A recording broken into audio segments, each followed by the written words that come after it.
What's going on, you guys? Theo here with the big review, back yet again with another King of Fighters All-Star video, and I wanted to go ahead and do a quick intro for this video for a lot of reasons. There's a lot to talk about. So first and foremost, biggest thing, thank you guys so much. We hit 500 subscribers in what is basically a month and a half, and for those of you who are new here, I did just start this channel in early December, and the fact that we are already at where we are now is just incredible to me. I had no expectations, to be honest with you, when I started this channel. I've had this conversation with the people I'm collaborating with next month a lot, and I really got into this just to help the community, especially people who are new to the game, who, you know, obviously I've been playing since basically day one, and I don't know everything, but I have a lot of information I can impart upon them, help them, and I felt that that was something that was needed, and I appreciate you guys. From the bottom of my heart, thank you for getting us to the point we are now. You know, again, I had no expectation that we would be here, and we're here, so thank you so much. I hope that it is obvious to you guys from how I am very hands-on with the chat in these videos, always answering questions, always willing to have kind of an open door policy for people. I'm here to help, and I'm here to grow the community. That's why I do what I do. And so I'm nothing but appreciative of you guys, and I hope that shows. So thank you guys, from the bottom of my heart, thank you. So the next big thing, speaking of, you know, I've talked about this in the past. I don't consider that you guys are subs. I consider you guys part of the community. So one of the things that I'm working on in the background is we are going to have an official Discord for the channel that will be going live very soon. I'm hoping next week. I will make sure to update you guys. I'm pretty close to being done with it, but obviously there's a lot of things that go into that. So there will be a Discord coming. But speaking of community and working with you guys more, I wanted to talk about the sweepstakes we had last week. The entries ended on Sunday, and myself and my guild leader in Blue Kula have been spending the past couple of days mulling over the different entries, and we have come to our decision on the 3 winners. Those will be announced in this video. However, I'm going to leave that honor to my guild leader, King Taiar. I obviously am the co-leader of the guild, but he is the overall leader, so I'm going to let him be the one to announce those. He actually has his own YouTube channel as well, which I'll link in the section for the description, but you know, he is awesome, and I offered him the ability to do so, so we'll pin that comment to the top of this video, but I will be contacting the winners personally via email so that we can get the ball rolling on getting you guys into the guild. But we'll be doing this again, I'm sure, later on, but for those of you who did not make it in this first round, there will be more, I'm sure, so stay tuned. But you know, the next big thing I wanted to talk about, February. We have some really big stuff coming. Not just for the King of Fighters All-Star, but for this channel. We have collabs coming with other content creators and people in the community that you guys will definitely recognize. They're pretty big deal to me. I'm very excited to get them on the channel and kind of pick their brains, and you know, it's stuff I can't talk about yet, but it is going to be something I think you guys will be very excited for. So hopefully you're as excited as I am about the future of things here, but I just wanted to do a quick intro. Thank you guys, like I said, and let you guys know some of these updates. But as we get closer to the dates in February, I will be sure to let you guys know about the collabs. The Discord is coming, and then obviously today we will be contacting as well as announcing the winners for the giveaway for the guild. So anyway, guys, that's it from me. I'm going to get out of here. You enjoy the video. Like, share, and subscribe. I'll see you in the next one. Peace.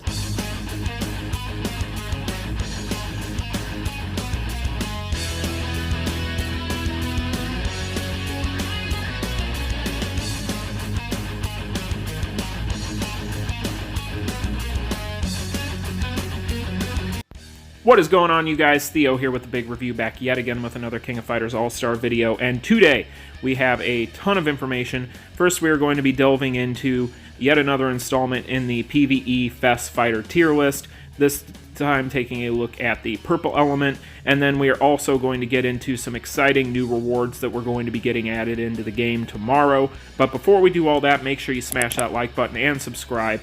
We are continuing to climb the ladder, and I appreciate all of you, but let's go ahead and get into it, starting with criteria, as always, the things that we consider whenever we are trying to make the decisions for this tier list. So first and foremost, obviously, is going to be kit. That is going to be the big thing here, and obviously if a kit is very strong, that has to be the first consideration, and then we move on to things like versatility across all modes, For instance, if a character is really good in 1 or 2 modes, but then there's another character that's good across 10 modes and serving the same purposes, obviously the character that's good across those 10 modes is going to be worth your investment more, in my opinion. And then finally, the last thing that we take into consideration is comparison across peers. So basically, how do these characters stack up to the other characters within their element? So that is the things that we take into consideration here. Now, as far as anything else in this video goes, we are going to be taking a look at what I consider to be the strongest pool of characters in the game.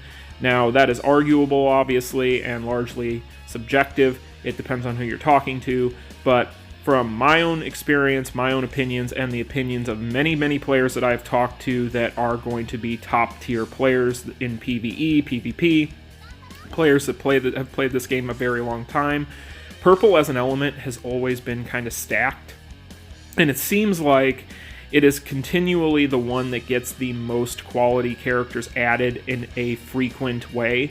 So it's kind of interesting how purple has kind of continued to ramp up its kind of ranks and continue to become one of the premier color elements in the game. You know, you take a look at this roster, and it's basically a bunch of PvE mercs. So this is a tough one to kind of break down, but it's also kind of fun as well. And it might also prove to be the most controversial. We will see. I know a lot of people have kind of personal investment into some of these characters, which, you know, I try to leave all the bias out. I take none of that into account whenever I'm doing these videos. You know, for me, I have my personal favorites, but those are things that I keep to myself and I don't necessarily factor in.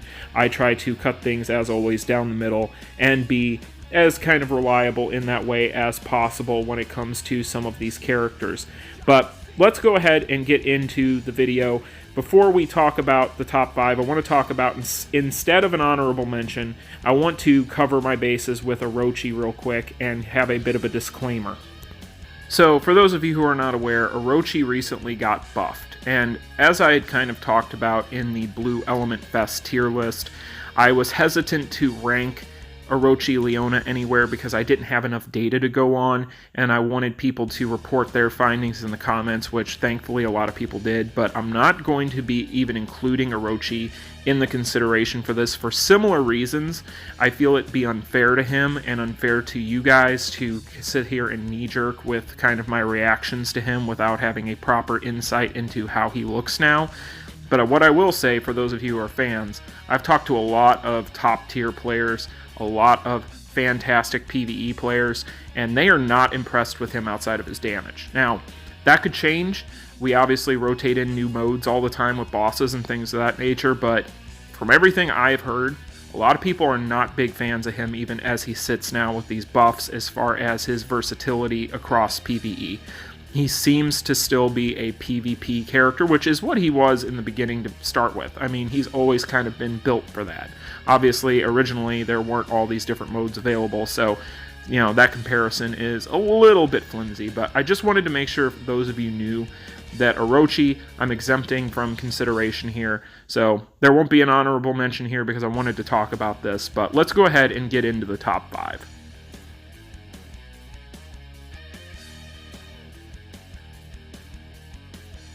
Kicking off the list, we have Lovely Kula. Now, Lovely Kula has a whole lot of support behind her as far as different things that are going to help her viability in PvE.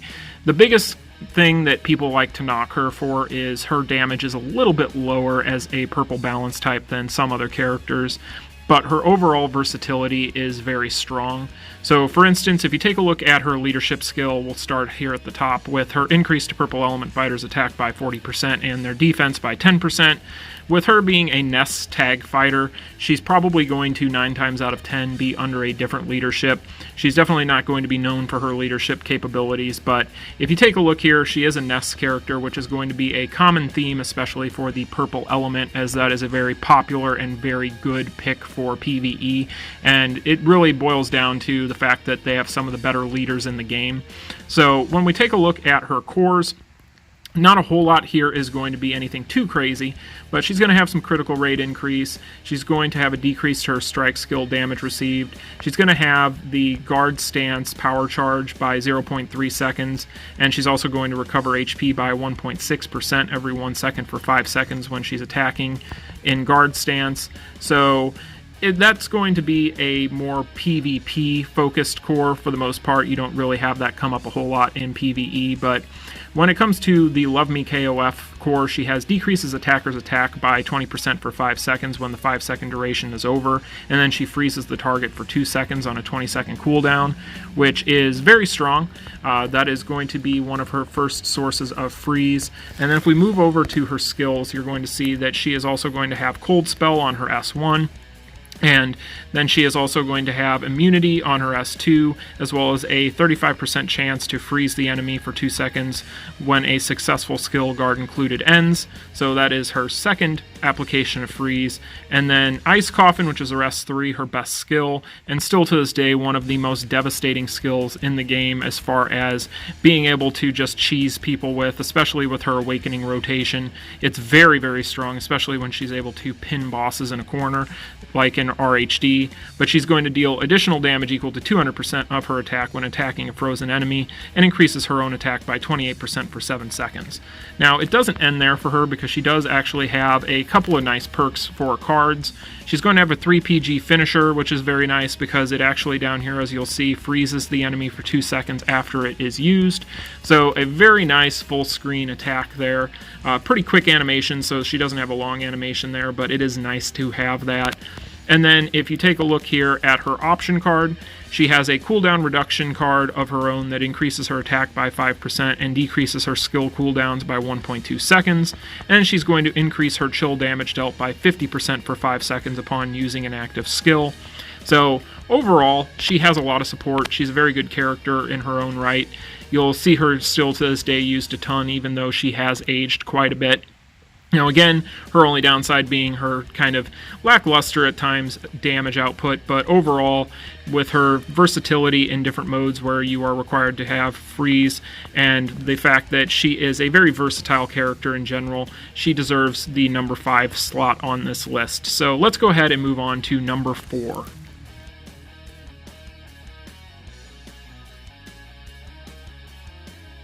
Coming in at number 4 is going to be the resident nuke himself, Igniz. So Igniz is pretty straightforward overall. He is a character that is literally in existence to do damage and little else. Now, when you take a look at his kit here, he's going to have super armor, critical rate increase, and then he's also going to have a decrease to his damage received, and he has lightning on his kit, which almost feels like an aside a lot of the times with him. You move over to his cores here, and you'll see that he does have a nice power charge rate increase.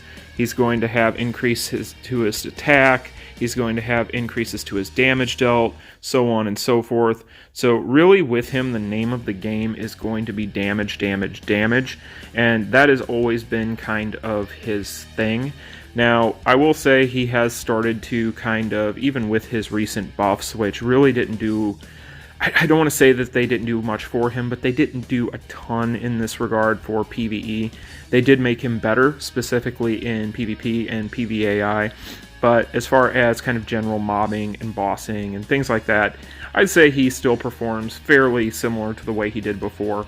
You'll notice a small difference, but it's not anything as big of a leap as you may notice with some of the other recently buffed characters, but he is a really nice nuke. He is a Ness character, and it's a Ness character that is going to help him quite a bit as far as the different leaderships in the game he can take advantage of.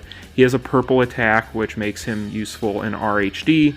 He has the ability to pretty much just nuke any type of mob that is in front of him in kind of a one-tap scenario if he is built up enough. So at the end of the day, I don't think he's a character that deserves to be much higher than this, but I do think that he is a character that does deserve to be on the list, just based solely on the fact that it is kind of tough to match his damage outside of premium characters like Boss Syndromes and some of the collab characters that are fully decked out. He still holds up in that regard, so that's why I feel he deserves the number 4 slot.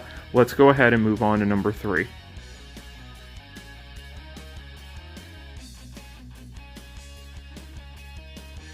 when you start to get into the top 3 of purple, that's where you really start to see it shine.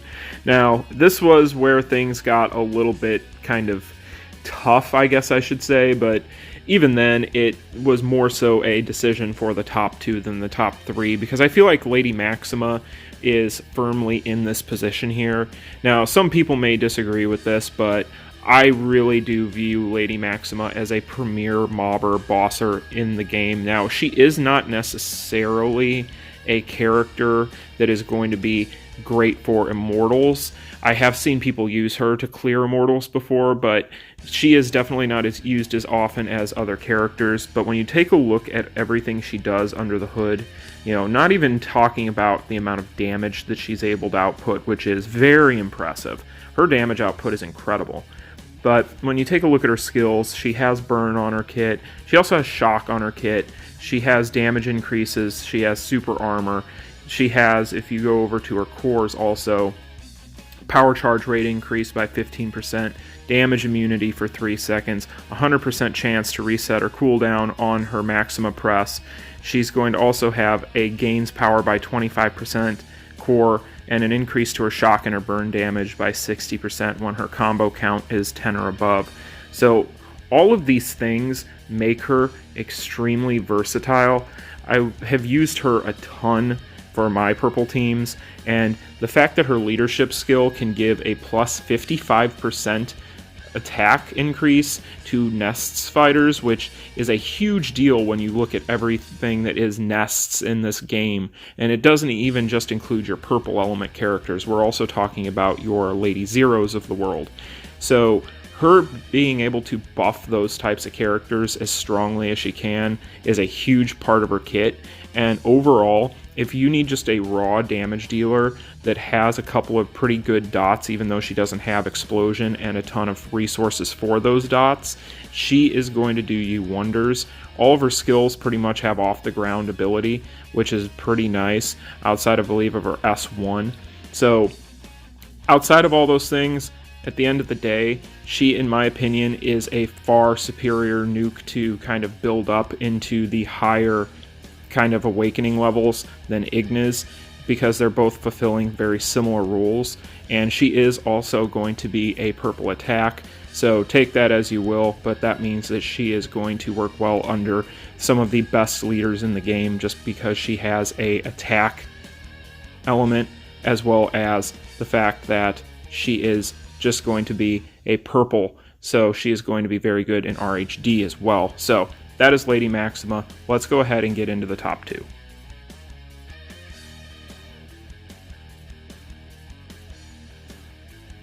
Well, we have reached the top 2, and this may come as a surprise to some people who have been living under a rock, but I'm sure there are plenty of people watching this right now that know exactly who is going to be number 1 now. But the previous holder of the number 1 spot has been usurped. That's right, Nameless in at number 2. So Nameless is still an incredible character. He is still a premier PvE character. He is still going to be one of the best clock control characters in the entire game, but he has been usurped by a character that does things very similar to him, but a little bit better. But we'll get to that character in a second. Now, with Nameless here, a lot of people probably already know exactly what he does, but he's going to have a defense to attack conversion. He's going to have immunity. He's going to have, if you take a look at his cores here, fantastic power charge. He obtains 5% power upon landing a crit, which is a huge part of his kit. He increases his penetration by 650 for 5 seconds upon landing a crit, and that stacks up to 3. He applies Isold effect to target upon landing an active skill, which deals burn damage equal to 150% of attack and decreases power by 5%. And he also has a 25% chance to gain super armor on that. The biggest thing with him outside of his power charge, which is incredible, is going to be his 3PG finisher, which has always been his bread and butter. He's going to be able to go in there and control the clock extremely well. Really all you need to do with him, and this isn't even a prerequisite, but it's very beneficial if you have the ability to, is put him under a leader that is going to further either increase his power charge or increase his stats, and just let him go. Typically, you want to have him under somebody that's going to give him the power, though. So really with him, being also a Nest character, he's able to take advantage of fantastic leadership skills as well with some of these other Nest characters, you know, maybe like a Lady Zero or the aforementioned Lady Maxima. So overall, I think that he has been kind of overtaken by another character, and that might upset some people, but the thing is this is still the best, in my opinion, color in the game. And so being number 2 in the best color of the game is like being number 1 in a bunch of these other colors. So don't feel like he is getting slighted whatsoever. It's just the fact that there is another character that we're about to talk about that does very similar things, but does them a little bit better. So that is going to be Nameless. Again, premier mobber, premier bosser, premier clock stopper, very good character. If you do not have him, get him, build him. He is incredible, especially since the character that's number 1 is no longer available. But speaking of, let's get into it.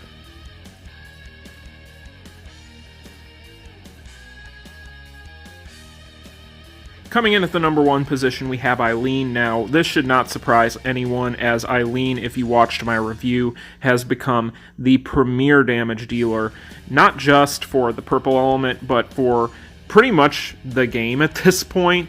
If you look at just look at the guild raid runs that she is able to put up as a character without a preferable dot against Omega Rugal. She goes in and you're seeing people putting up upwards of 700 million damage in a single run.